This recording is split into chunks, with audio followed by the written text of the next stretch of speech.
Hello students, धैर्य classes Malpura के YouTube channel geography with Govardhan Sharma में आपका स्वागत है। आज हम 12th क्लास ज्योग्राफी की बुक से 23वां लेसन सिंचाई और पेयजल उसको अध्ययन करेंगे।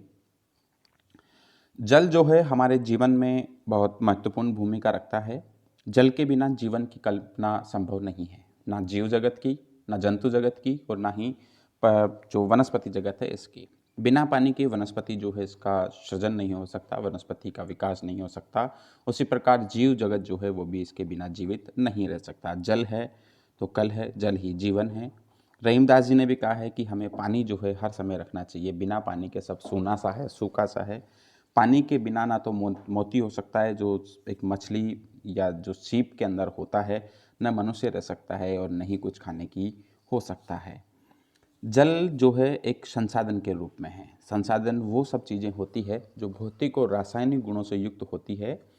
मनुष्य की किसी न किसी रूप में आवश्यकताओं की पूर्ति करे, मनुष्य उसका रूप भी परिवर्तन कर सकता है, वे संसाधन कहलाते हैं। जल के वे स्रोत जो मानव के लिए उपयोगी हैं, किसी न किसी रूप के अंदर मनुष्य के लिए उपयोगी आ रहे हों या जिनका उपयोग करने की संभावना हो भविष्य में। उपयोग पेयजल के लिए हो सकता है, सिंचाई के लिए हो सकता है, मछली पालन के लिए हो सकता है, मनोरंजन के लिए हो सकता है, पर्यटन के लिए हो सकता है, परिवहन के लिए हो सकता है, आंतरिक परिवहन हो या बाह्य परिवहन हो। इन सब रूपों में किसी न किसी रूप में अगर मनुष्य उसका उपयोग कर रहा है तो वो जल संसाधन कहलाता है। अगर हम भौगोलिक दृष्टि से देखें तो राजस्थान देश का सबसे बड़ा राज्य है जिसका क्षेत्रफल 10.41% है। लेकिन यहाँ जो सतही जल है उस सतही जल की उपलब्धता संपूर्ण भारत की केवल 1.16% ही है। संपूर्ण जल की उपलब्धता हमारे पास राजस्थान में कितनी? 1.16%, जबकि क्षेत्रफल कितना? 10.41%। और जनसंख्या कितनी निवास करती है? 5.6% जनसंख्या भारत की राजस्थान में निवास करती है। और इस 1.6% जो जल है इसमें से भी दोहन योग्य भूमि जल जो है वो 1.72% ही है। इतने जल का भी केवल 1.72% जल जो है इसे भूजल के रूप में हम दोहन करके प्राप्त कर सकते हैं। राज्य के जो अधिकांश जल के संसाधन हैं वो दक्षिणी पूर्वी भाग तक ही सीमित हैं। राजस्थान का जो दक्षिणी पूर्वी भाग है जिसके अंदर उदयपुर, चित्तौड़गढ़, प्रतापगढ़, भीलवाड़ा, कोटा, झालावाड़, इधर वाले जो क्षेत्र हमारे आते हैं, इन क्षेत्रों के अंदर इसका ज़्यादा जमाव है जल का। वर्तमान में राज्य में प्रति व्यक्ति जल की जो वार्षिक उपलब्धता है वो 780 घन मीटर है, जबकि मनुष्य को या एक जो मापदंड तय कर रखा है उसके आधार पर कम से कम एक व्यक्ति को 1000 घन मीटर जल जो है वार्षिक उपलब्ध होना चाहिए। यह उपलब्धता लगातार घट रही है। जल जो है इसकी जल की गहराई लगातार घट रही है। पीने योग्य जल जो है उसकी निरंतर कमी आ रही है। जल के अंदर अन्य तत्वों का जो है विलय हो रहा है जिसमें फ्लोराइड्स हैं, लवणीयता है, ये सारी चीज़ें जो है इसके अंदर मिल रही है। तो इससे लगातार इसका जो स्तर है या इसकी उपलब्धता जो है लगातार कम होती जा रही है। देश का अगर हम जल की बात करें तो देश के 51% फ्लोराइड और 42% लवणीयता से प्रभावित जो क्षेत्र है वो राजस्थान में है। मरुस्थलीय क्षेत्रों में पेयजल उपलब्ध होने में अत्यधिक कठिनाई है। राजस्थान में जल संसाधन का अत्यधिक महत्व है। राजस्थान की अगर उत्पत्ति की बात करते हैं तो जिस काल के अंदर हिमालय का निर्माण हो रहा था उससे पहले अगर भारत की हम बात करें तो भारत 2 विभिन्न प्लेटों के अंदर विभाजित था। संपूर्ण विश्व को हम 7 अलग अलग प्लेटों में बांट के पढ़ते हैं। तो भारत जो है वर्तमान भारत पहले इस रूप में नहीं था, अलग अलग प्लेटों के रूप में विद्यमान था। हम देखें तो एक तरफ जो है उत्तर दिशा की ओर जो प्लेट थी वो यूरेशियाई प्लेट थी जो एशिया और यूरोप 2 महाद्वीपों से मिलकर बनी हुई थी, और दक्षिण की ओर जो प्लेट है उसमें इंडो ऑस्ट्रेलियाई प्लेट थी। इंडिया की और ऑस्ट्रेलियाई जो प्लेट थी वो थी। ये दोनों प्लेटें जो है गति करती है। गति करने से इंडो एशियाई प्लेट जो है वो अपने स्थान से यूरेशियाई प्लेट के नज़दीक आती है और यहाँ आके इनके बीच में टकराव की स्थिति हो जाती है। जब ये दोनों एक दूसरे से टकराया हो रही होती है उस समय इसके बीच में जल की उपलब्धता होती है। महासागर का खारा जल था, वो खारे जल की उपलब्धता होती है। उस जल को हम 33 सागर के नाम से जानते हैं। दोनों प्लेटें उस 33 सागर के अंदर दोनों प्लेटों की ओर से, ऐसा नहीं है कि दोनों एक ही दिन में गति होकर मिल गई, लंबे समय की प्रक्रिया है दोनों प्लेटों को आपस में मिलने की। बीच में 33 सागर की उपलब्धता थी। दोनों ओर ऊंचे उठे हुए भाग थे, एक तरफ इंडो ऑस्ट्रेलियाई प्लेट, एक तरफ यूरेशियाई प्लेट। यहाँ से आने वाली नदियों ने इनके साथ जो निक्षेप बहा कर लाई उससे इस बीच की खाई का जो है भराव हो गया, वो जमाव के रूप में आ गई, समतल हो गई। और जब इंडो आइसलैंड प्लेट और आगे की ओर गति करती रही तो हिमालय पर्वत का निर्माण हुआ। मतलब राजस्थान वर्तमान में जिस स्थिति में है, यहाँ पे कौन सी प्लेट थी, यहाँ पे किसकी स्थिति थी, वो थी तैतीस सागर की। मतलब यहाँ तैतीस सागर की थी, खारा जल था तैतीस सागर में, और उसी खारे जल के ऊपर नए निक्षेप जमाव होते हैं। तो उन निक्षेपों के जमाव होने से हमारे यहाँ पे संसाधनों की तो अधिकता है, जीवाश्म की तो अधिकता है, लेकिन जल जो है उसके अंदर लवणीय तत्व हैं, फ्लोराइड है, समुद्र का खारा पानी सा है, इसलिए हमारे यहाँ पे खारापन जो है जल में ज़्यादा मिलता है। और इसके उदाहरण हमारे यहाँ की विभिन्न जो खारे पानी की झीलें हैं उनको हम इसके उदाहरण के रूप में देख सकते हैं। यथा जैसे हम माने सांभर, उसके अलावा हमारी जो लूणकरणसर वगैरह जो झीलें हैं वो खारे पानी की जो झीलें हैं वो तैतीस सागर के अवशेष के रूप में मानी जाती है।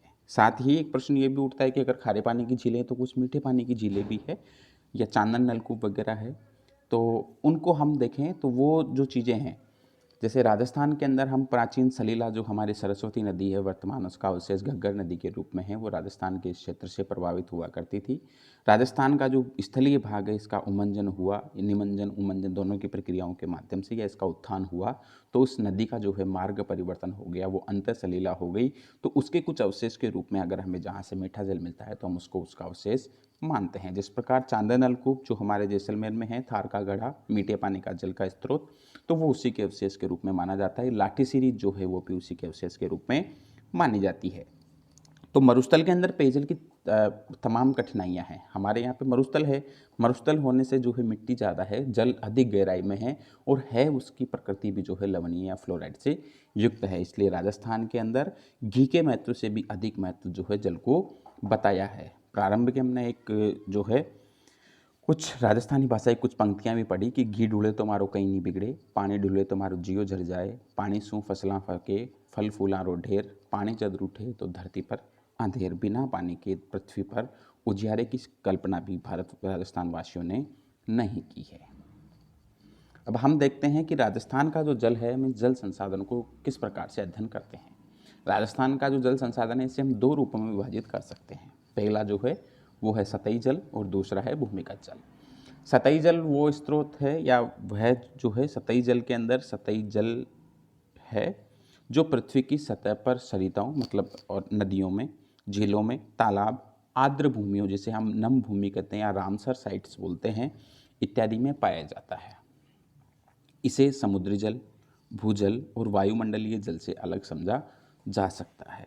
यह जल चक्र का अभिन्न एवं महत्वपूर्ण हिस्सा है। जब हम जल चक्र को पढ़ते हैं तो जिस प्रकार से पृथ्वी के ऊपर सतही जल होता है उसमें वाष्पीकरण होता है, वो भाप बन के ऊपर जाता है, संवहन की क्रिया होती है, फिर किसी अवरोध से टकराता है, उसके बाद संघनन की प्रक्रिया के बाद किसी अवरोध से टकराता है तो बारिश होती है और बारिश से वापस वो जल स्रोतों के अंदर आता है। तो ये पूरा जल का एक चक्र है, जहाँ से शुरू हुआ वहीं से वापस पुनः आ जाता है लौट के, तो ये जल चक्र है। दूसरा जो इसका भाग है वो है भूमिगत संसाधन।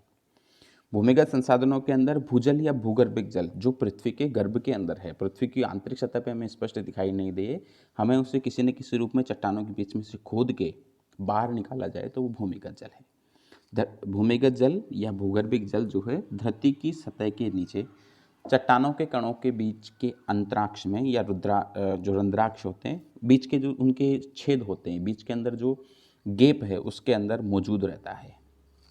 सामान्यतः जल धरातलीय जल से ऊपर दिखने के लिए इस शब्द का प्रयोग सतह से नीचे स्थित जल के रूप में होता है। इससे मृदा जल को भी सम्मिलित कर लिया जाता है।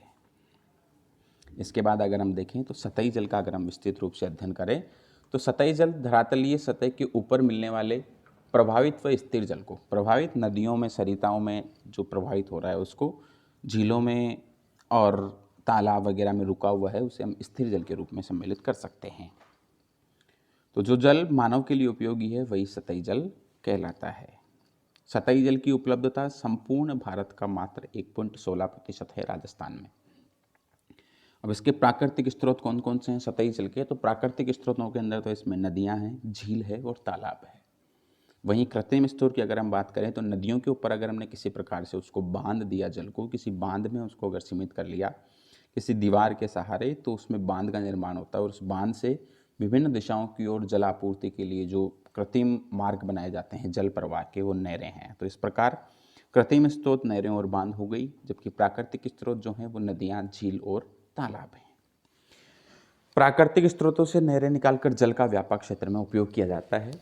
सिंचाई के लिए भी कर सकते हैं, पेयजल के लिए भी करते हैं और आंतरिक परिवहन के लिए भी इसका प्रयोग होता है। तालाब की सतह जल का एक अच्छा उदाहरण है। तालाब जो है, इसके अंदर जो पानी होता है वो सतही जल का एक अच्छा उदाहरण है। राजस्थान में लगभग 450 बड़े तालाब हैं। अगर राजस्थान के प्रश्न पूछा गया है बोर्ड में कि सबसे अधिक तालाब कहाँ हैं या सबसे बड़ा तालाब कौन सा है, तो मांडलगढ़ जो है भीलवाड़ा में, वहाँ पे मांडल तलवार तालाब जो है राजस्थान राज्य का सबसे बड़ा तालाब है। सर्वाधिक तालाब जो हैं वो भी भीलवाड़ा में हैं। अगर सर्वाधिक तालाब भीलवाड़ा में हैं तो सिंचाई भी सर्वाधिक जो है तालाबों के माध्यम से वो भीलवाड़ा में ही होगी। इन सबसे स्पष्ट हो गया है कि राजस्थान में सतही जल जो है वो अत्यंत महत्वपूर्ण है। राज्य की मीठे पानी की अगर हम झीलों की बात करें कि राजस्थान में मीठे पानी की कौन कौन सी झीलें हैं, तो उन झीलों को अगर हम देखें तो उन झीलों के अंदर राजस्थान में जयसमंद झील, फतेह सागर, राजसमंद, आना सागर, पुष्कर, सिलीसेट, कोलायत, नवलखा, गेप सागर, कायलाना, बालसमंद, बंद बारेठा, रामगढ़, नक्की झील आदि जो हैं प्रमुख हैं। जो मीठे पानी की झीलें हैं, पेयजल और सिंचाई के रूप में काम में आती है। झीलें अन्य भी है हमारे यहाँ पे खारे पानी की, लेकिन वो नमक बनाने के काम में आती है, तो उसका जो है हम यहाँ अध्ययन कर नहीं रहे, क्योंकि हम सिंचाई और पेयजल के संदर्भ में बात कर रहे हैं। अगर जल स्रोतों की बात कर रहे होते तो उनको भी पढ़ते। अब जो हमारे मीठे पानी की झीलें हैं हम उनको एक दृष्टि में देख सकते हैं। जयसमंद झील जो राजसमंद में है, राजसमंद झील जो राजसमंद में है। जयसमंद ढेबर झील है, जिसे ढेबर झील के नाम से भी जाना जाता है, उदयपुर में स्थित है। फतेह सागर झील ये भी उदयपुर में है। पिछोला झील, पिछोला झील जो है इसका निर्माण राणा लाखा ने कर पाया। इसके बाद पुष्कर झील अजमेर में है, आना सागर भी अजमेर में है। नक्की झील सिरोही में है। ऐसा माना जाता है कि देवताओं के नाखून से जो है इसको खोदकर इसका निर्माण कराया गया है। नाखूनों से खोदे जाने के कारण इसका नाम जो है नक्की है। राजस्थान की मीठे पानी की झीलों में सबसे अधिक ऊंचाई पर जो है ये झील स्थित है और सर्दियों में यहाँ पे बर्फ सी जम जाती है। पर्यटन के लिए बहुत महत्वपूर्ण है। बालसमंद झील जो है जोधपुर में है। परियार शासक बाल राव ने 1159 ईस्वी में इसका निर्माण करवाया था। इसके बाद सिलीसेट झील है, अलवर में स्थित है। कायलाना झील जोधपुर में, गढ़सीरस झील जैसलमेर में है। ये हमारे प्रमुख झीलें कौन कौन से जिले के अंदर स्थित है उनका चित्र है। आप चाहें तो इसका स्क्रीनशॉट ले सकते हैं, इन सबको नोट डाउन कर लें। इस प्रकार आपका जो मैप है उसका पहले 2-2 नंबर के प्रश्न आपके मैप से आते थे। 2 नंबर का विश्व भूगोल से, 2 नंबर का भारत से, 2 नंबर का राजस्थान से। लेकिन इन बार इनका प्रतिशत जो है बढ़ा दिया गया है, क्योंकि आपका सिलेबस कम हो गया है। अंक बार 56 नंबर का आपका पेपर होना है। उसके आधार पर जो है मैप लगभग इनके 11 से 12 नंबर जो है मैप के कर दिए गए हैं। तो मैप बहुत महत्वपूर्ण है आपके लिए। इसके बाद आते हैं हमारे भूजल संसाधन। इससे पहले हमने सतही जल संसाधन पढ़ लिए, जिसके अंदर 2 भागों में हमने उसको बांट के पढ़ा, प्राकृतिक और कृत्रिम। तालाब, झील और नदियाँ जो है उसको हमने प्राकृतिक संसाधन में, नहरें और बांध को कृत्रिम संसाधन के अंदर काउंट किया। भूजल संसाधन जो है, ये संसाधन सदियों से जल प्राप्ति का स्रोत रहे हैं। जब सतही जल की कमी हो जाती है तो भूमि के गर्भ से जल हम प्राप्त करते हैं।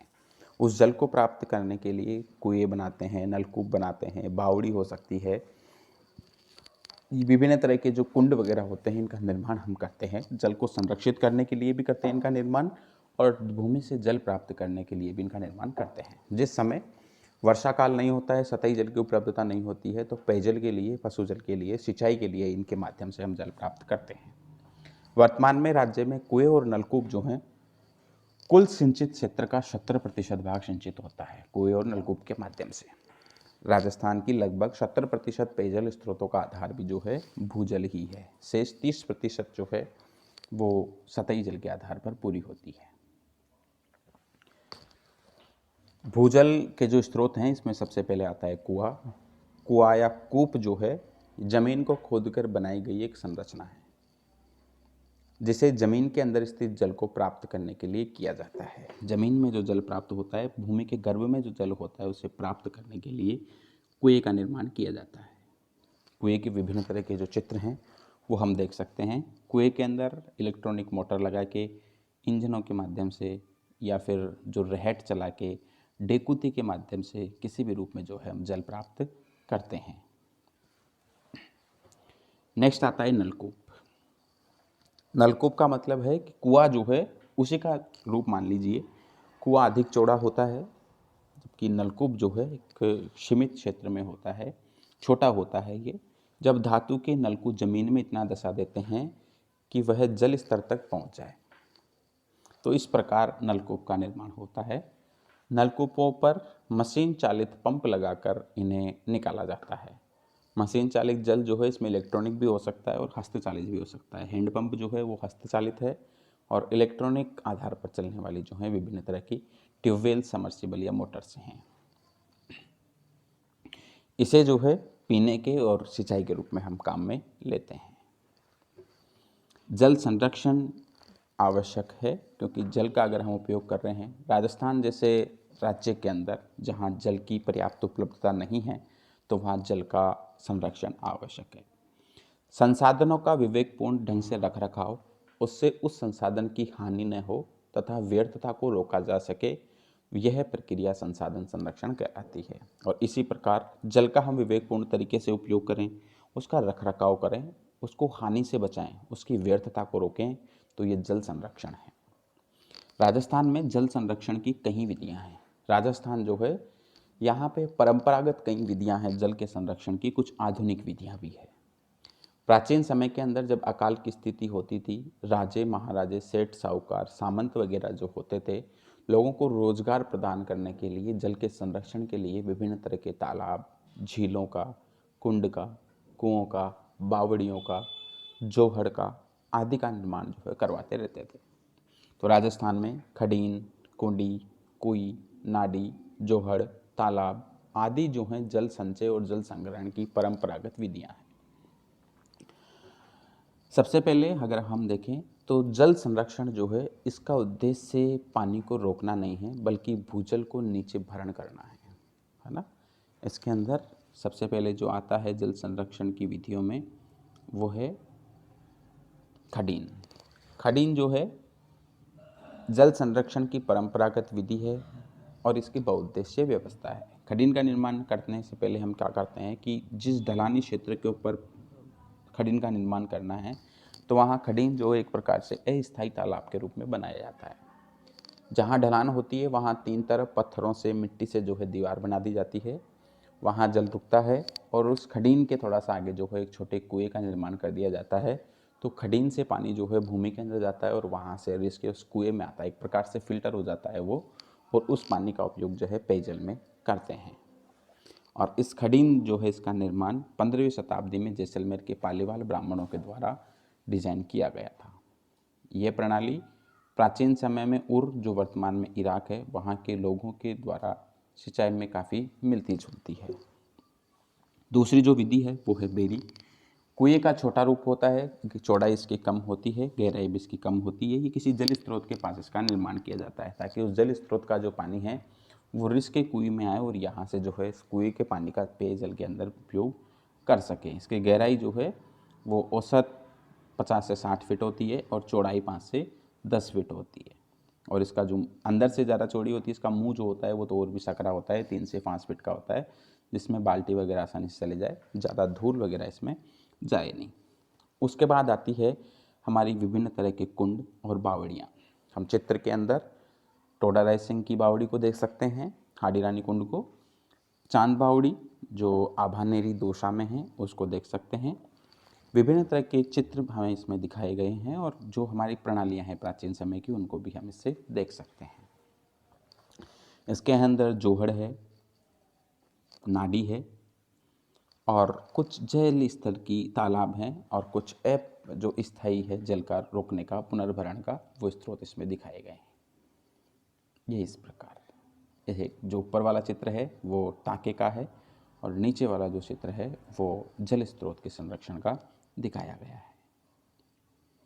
इसी प्रकार परंपरागत जल स्रोतों के आधार पर हम देखें, जल संरक्षण के आधार पर देखें तो राजस्थान के जयपुर शहर में गलताजी तीर्थ है, तो वो भी एक प्रकार से जल संरक्षण का ही है। कुंड के रूप में है, इसको देखा जा सकता है। दो पर्वतों के बीच के सकरी मार्ग में इसको रोक के और बनाया गया है। अब जल संरक्षण के लिए कौन कौन से उपाय किए जा सकते हैं? सिंचाई हेतु नवीन पद्धतियों को अपनाना चाहिए। जहां हम खुली सिंचाई करते हैं उसमें आधा पानी तो जो है जिस क्यारी के अंदर से पानी बह के जा रहा है वहीं पे अवशोषित कर लिया जाता है। कई बार वो बीच में से टूट जाती है तो उसका पानी व्यर्थ होता है। इसके लिए हमें सिंचाई की नई तकनीकी पे, जिसके अंदर हमारा विधि है बूंद बूंद विधि है या हाइड्रोफोनिक विधि जो है, इसका उपयोग करना चाहिए। भूमिगत जल जो है इसका विवेकपूर्ण उपयोग करना चाहिए। इसको संरक्षित रखते हुए इसकी जितनी आवश्यकता है उतना इसका उपयोग करें, इसकी हानि होने से बचाएं, इसकी व्यर्थता को रोकें।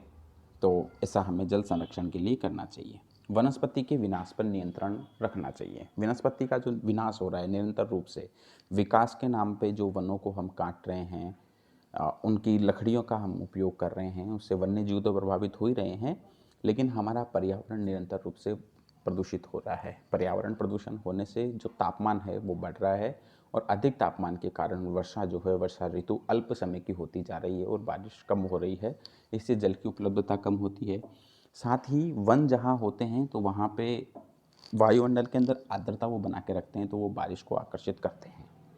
वर्षा जल का संचय करना चाहिए हम, रेन वाटर हार्वेस्टिंग। जिस प्रकार हम देख रहे हैं कि विभिन्न सरकारों के द्वारा प्रयास किए जा रहे हैं, हमारे भवन की छत के ऊपर से व्यर्थ बहने वाला बारिश का पानी, इसको हम रोक के किसी टैंक के अंदर संरक्षित रखें तो उससे भूजल भी बढ़े और उसका उपयोग जो है वो भी हमारे दैनिक जीवन में किया जा सके। अवशिष्ट जल का शोधन करना चाहिए। कल कारखानों से निकलने वाला जो जल है उसको एक बार पुनः शोधन करके उसका उपयोग करना चाहिए, तो वो जल की उपलब्धता जो है उसको सुनिश्चित करेगा। जल का एक बार उपयोग नहीं होकर उसका बहुत बार प्रयोग होगा, तो हमें जल का एक प्रकार से विवेकपूर्ण तरीके से उपयोग करना हो गया। कृषि पद्धति और फसल प्रक्रिया में परिवर्तन करना चाहिए। जो हम प्राचीन कृषि पद्धति अपना रहे हैं उसके स्थान पे हमें पॉली हाउस वगैरह का उपयोग करना चाहिए, जिसमें पानी की आवश्यकता कम हो। कृषि का जो फसल चक्रण है वो अपनाना चाहिए। ऐसी फसलों का प्रयोग करना या हमें रासायनिक उर्वरक का प्रयोग कम करना चाहिए, क्योंकि रासायनिक उर्वरक के अंदर पेयजल की आवश्यकता, सिंचाई की आवश्यकता ज़्यादा होती है।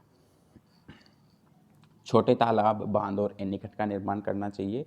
सर्व सामान्य सार्वजनिक रूप में भी और सरकार के द्वारा भी इसे प्रयास किए जाने चाहिए, जिससे छोटे तालाब, बांध और एनीकटों का निर्माण हो तो वो अल्प समय के लिए ही सही, लेकिन जल को जो है रोक के भूमिगत जल स्तर को बढ़ा सके। राजस्थान के अंदर राजस्थान पत्रिका जो अखबार है हमारा, उसके द्वारा अमृतम जलम अभियान जो है जल संरक्षण का एक सराहनीय प्रयास है। इसी के साथ जो है हमारा चैप्टर ये समाप्त होता है। इसके बाद इसमें सिंचाई और कुछ हमारी महत्वपूर्ण जो परियोजनाएं हैं उनको हम नेक्स्ट वीडियो में देखेंगे। पानी जो है ये जीवन है, इसका हमें संरक्षण करना चाहिए। बच्चे, बूढ़ों और महिलाओं का सम्मान करें, प्रकृति का संरक्षण करें और वन्य जीवों को बचाएं। धन्यवाद।